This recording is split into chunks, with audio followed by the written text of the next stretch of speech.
की तफसीली गुफ्तगू सुने हैं, पूरा रिकॉर्ड आपके सामने जिन्होंने पेश किया, अनवर कादरी साहब, मंदिर के पास रुको, मैं राम मंदिर के पास कर रहे हैं। मोहतरम बुजुर्गों, अजीज तरीन साथियों,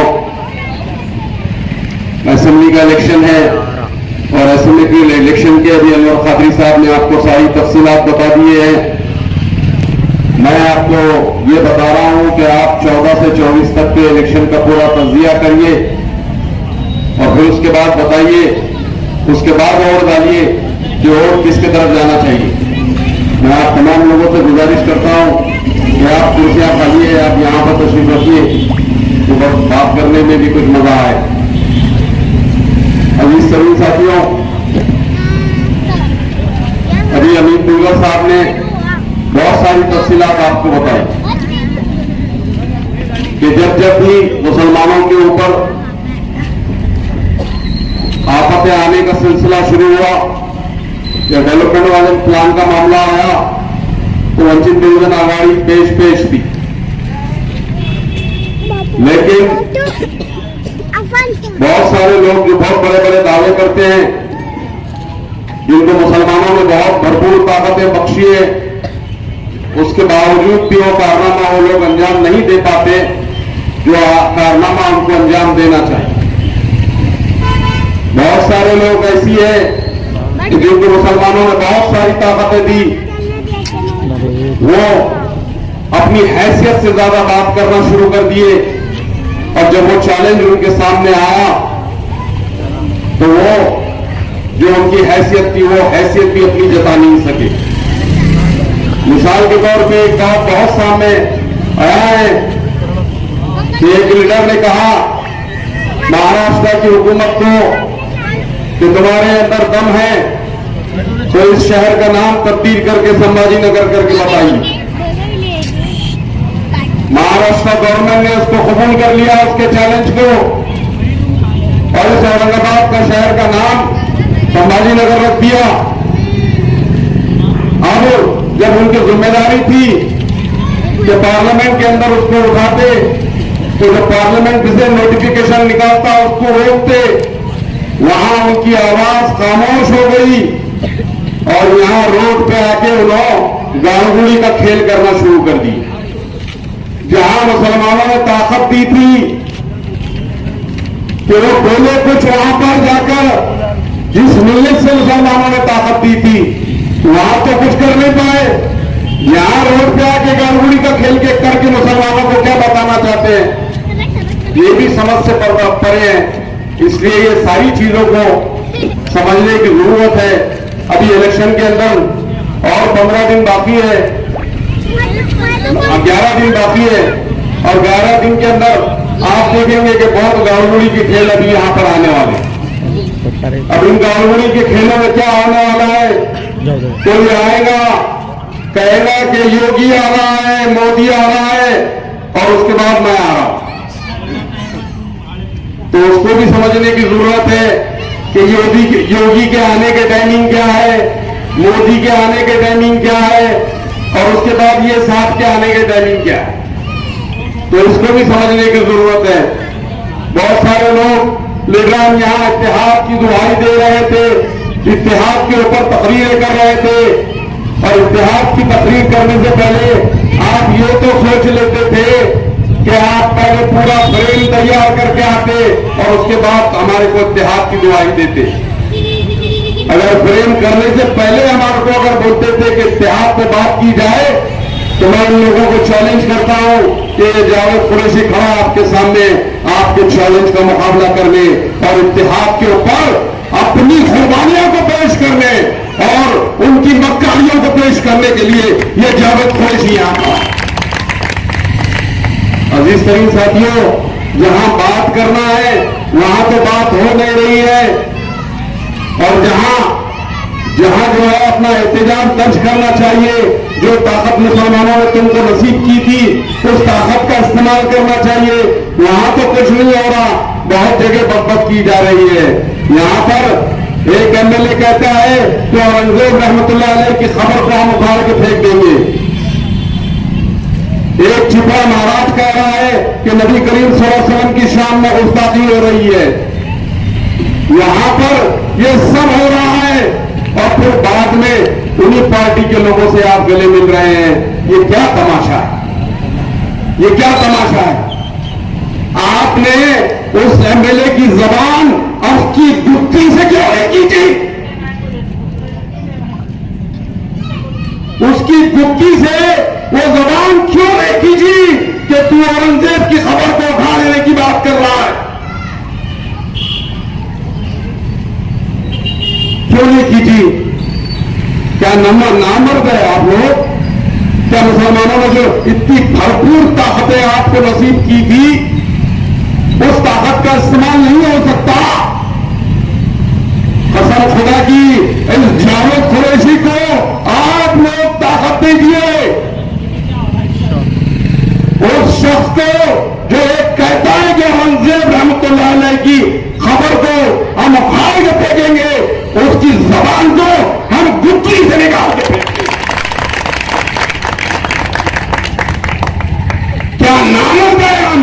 क्या बुज़दिल है हम? बिल्कुल नहीं है। ईद का जवाब पत्थर से जरूर देंगे। अगर हम खामोश है तो हम नहीं चाहते कि शहर का अमन बरकरार, अमन खराब हो। हम शहर के अमन के अलमबरदार हैं, लेकिन आए दिन अपना वोट बैंक को सजाने के लिए मुसलमानों को निशाना बनाया गया और मुसलमानों को बात की गई। और मैं बार बार इस बात पर हैरान हूं कि जिन लोगों को मुसलमानों ने ताकत बख्शी थी, वो लोग कहां थे? वो लोग कहां थे? फसादात हो रहे थे तो तुम क्या पुलिस की दलाली कर रहे थे? क्या मुसलमानों की रहनुमाई कर रहे थे?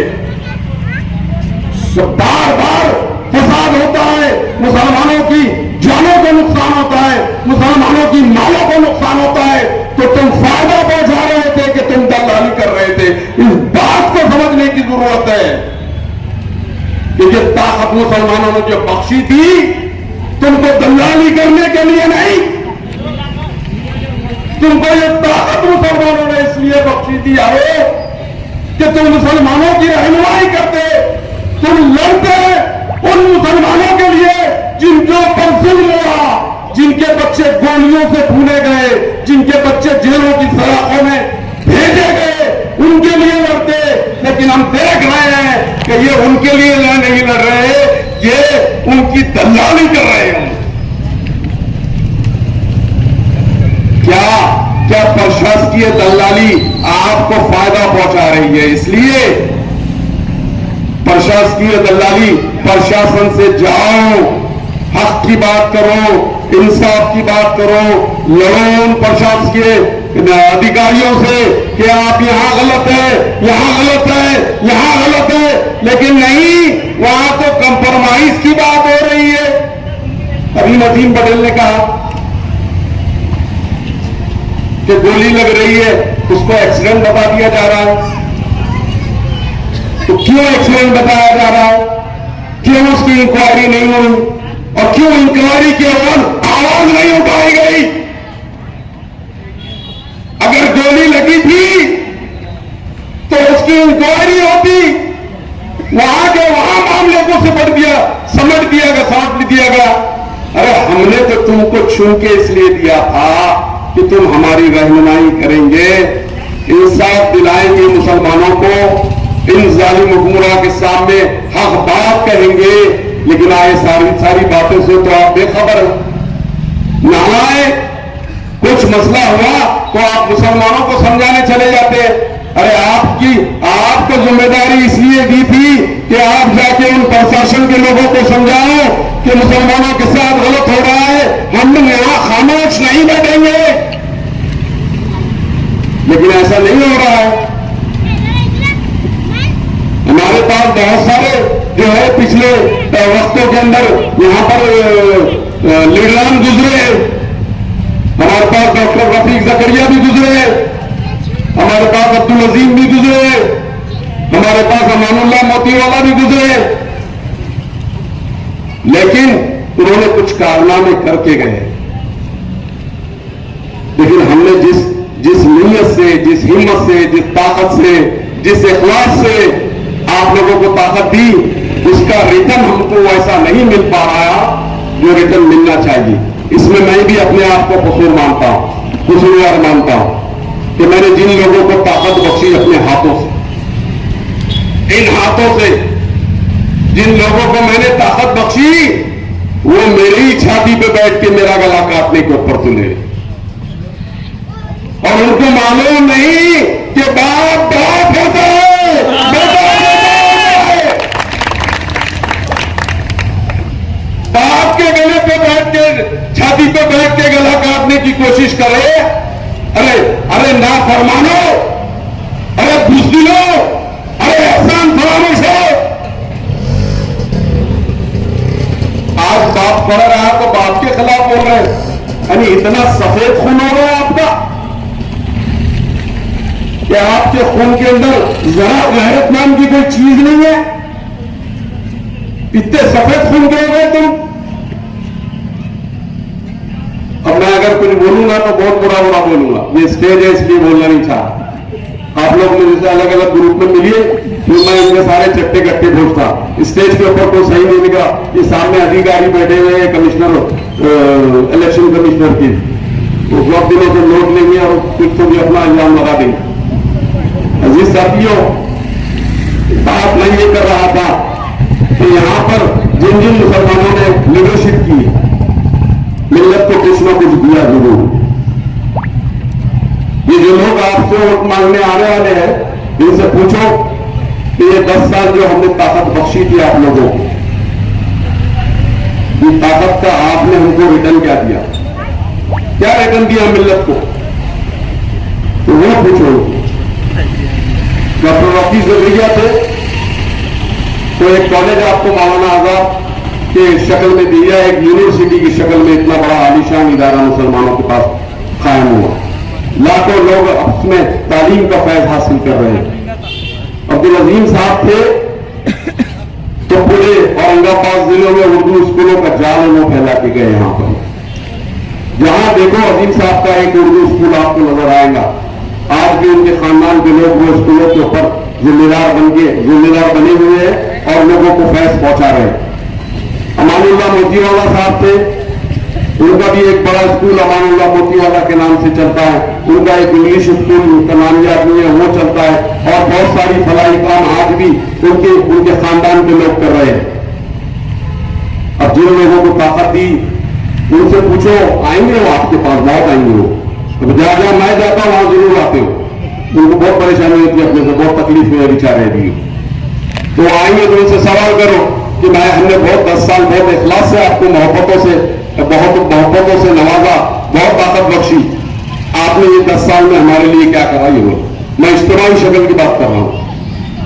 एक एमएलए हो या एक एमपी हो, उसकी जरूरत ये रहती है कि आप पूरी कौम और मिल्लत को इज्तिमाई क्या फायदा पहुंचा सकते हैं। तो उनसे पूछो कि क्या फायदा पहुंचाए। आज जो है बातें तो बहुत कर रहे हैं। अभी उनके बड़े लीडर आए थे, अकबरुद्दीन अवैसी साहब, उन्होंने कहा कि मैं इत्तेहाद करता, मेरे से जो नाराज लोग आ जाओ, मेरा भी नाम लिए, तुम भी आ जाओ। तो उन्होंने बोला मैं आ जाने को तैयार हूं, आप अपने उम्मीदवार को बिठा दो, वापस आने के लिए तैयार हो, आप वापस उम्मीदवार को तो बिठा दो। तो ये बार बार ये मुजाहरा उन्होंने करके बताए। वंचित बहुजन आघाड़ी से अलायंस हुआ पार्लियामेंट के इलेक्शन के अंदर। कभी मुसलमान सोच नहीं सकता था मेरे दोस्तों कि 22% मुसलमान मेंबर ऑफ पार्लियामेंट बन सकता। अमीर दुर्गल साहब का शुक्रिया, एक मुसलमान पार्लियामेंट उन्होंने यहां पर दे दिया। वंचित बहुजन आघाड़ी से अलायंस हुआ, 1,30,000 वोट उस मेंबर ऑफ पार्लियामेंट के ऊपर पड़े, और वंचित बहुजन आघाड़ी 4,000 वोट, मजलिस इत्तेहादुल मुस्लिमीन 4,000 वोटों से चूक गई। 22% के 22% भी अगर हम पूरे वोट पार्लियामेंट में डाल देते तो हमारा उम्मीदवार चुन के नहीं आ सकता। अभी ये 24 के इलेक्शन ने ये बात साबित कर दी। 24 के इलेक्शन में क्या हुआ, वंचित का अलायंस आपके साथ नहीं था, 1,34,000 से शर्मनाक शक्ल से 2-4 हो गए। तो आप सियासत कर रहे हैं, यहां पर का सियासत का मजाक कर रहे हैं। दो चीजें मुसलमानों गौर कर रही थी। अगर सियासत का मजाक कर रहे हैं तो फिर आप किसी को फायदा पहुंचाने के लिए करें। अगर आप सियासत कर रहे हैं तो जो 19 में अलायंस था वो टूटा थी। अब आप लोगों के पास आएंगे, आप सवाल रखिए। ये मैं बार बार अपनी तस्वीरों में कहता हूं, बार बार ये बात कहता हूं कि आप अगर वोट दे रहे हैं तो गिरेबान पकड़ने की ताकत भी अपने अंदर रखो। बहुत मशहूर हमारी तो रिवायत रही है कि हम बार बार जो है वक्त का खलीफा क्यों नहीं हो, हम उनका गिरेबान बराबर पकड़ लेते हैं। लेकिन हम कब पूछेंगे ये सब सारी चीजें, हम कब बताएंगे ये सारी चीजें? वो तो आए दिन इसको ना इसको जो है इल्जाम देते रहते हैं। ये सुल्तान पटेल साहब मेरे साथ बैठे, इधर नतीम पटेल साहब मेरे साथ बैठे, ये एमआईएम के फाउंडर लोग हैं, दोनों भी फाउंडर हैं। और मैं उनके साथ जो है अच्छा खासा काम कर चुका हूं। यकीन मानो मुझे एमआईएम से निकाला गया, लेकिन ये दोस्तों ने मेरा साथ नहीं छोड़ा, क्योंकि ये दोस्त मेरे साथ उस दिन से लगे हुए जिस दिन मैंने एमआईएम छोड़ा, लेकिन उन्होंने एमआईएम का साथ नहीं दिया, मेरा साथ। ये सुल्तान पटेल आज आंखों में आंसू इसलिए कि आज मैं 3 घंटे इस शहर में इस वाक्य पर पैदल घूमा, 3 घंटे। इस शख्स के पैर में मखलूत है, ये सही तरीके से चल नहीं सकते। ये 3 घंटे में ऐसा आता क्यों? ये 3 घंटे में ऐसा आता क्यों? क्या वजह है? अगर कोई मक्का इंसान के साथ तो 3 घंटे घूम नहीं सकता, कोई बेईमान इंसान के साथ तो 3 घंटे घूम नहीं सकता। मैं बार बार जब रास्ते से चल रहा था, वो शख्स लंगड़ा के मेरे साथ चल रहा, ये मोहब्बत उसकी आज हाथ में आंसू लेके आ रही। सारे लोग सत्ता की तरफ भागते, ये लोगों को क्या था कि आदमी मेरे साथ भाग गए, क्या क्या क्या कुछ नहीं की थी, मोहब्बत थी, अच्छे बोलते, और मेरा कैरेक्टर इन लोगों के सामने शुरू से आखिर तक था कि मैं क्या हूं। ये लोग जानते हैं कि मैं किसी को धोखा नहीं दे सकता, ये लोग जानते हैं कि मैं मक्कारी कर नहीं सकता, ये लोग जानते हैं कि मैं करप्शन भी नहीं कर सकता। यही वजह है कि ये इखलास के साथ मेरे साथ जुड़े हुए, और जुड़ने के बावजूद कोई भी इन तकलीफों से नहीं गुजर सकता जिन तकलीफों से सुल्तान पटेल मेरे साथ गुजरे। अभी साथियों, ये मैं आपको कोई जज्बातने वाली की कोशिश नहीं कर रहा हूं, लेकिन ये 3 घंटे का सफर मेरे दिल में कछुओं को मार रहा है कि ऐसा मेरे अंदर क्या है कि ऐसा शख्स जो चल नहीं सकता बराबर वो मेरे साथ चल रहा है 3 घंटे से। लेकिन अभी साथियों, मैं बहुत बुलंद दावे नहीं कर रहा हूं आपको। ये सुल्तान पटेल को मालूम है कि मैं अगर एमएलए बन जाऊं तो ये सबसे मैं जो बोले वो मनवा सकता हूं, जो बोले वो करवा सकता हूं, क्योंकि वो मेरे इखलास से अच्छी तरीके से वाकिफ है। मैं बहुत आप लोगों से माफी चाहता हूं, मैं थोड़ा जज्बाती हो गया, जरूर मैं जज्बाती जरूर हो गया। मेरे पास मुट्ठी भर लोग जरूर है, लेकिन मैं उन मुट्ठी भर लोगों की कदर करता हूं कि वो जिस तरीके से मेरे साथ जुड़े ना, वो मेरे लिए बहुत काबिल एहतराम लोग हैं वो मेरे। लेकिन अब इस तरह साथियों, ये भी अच्छी बात है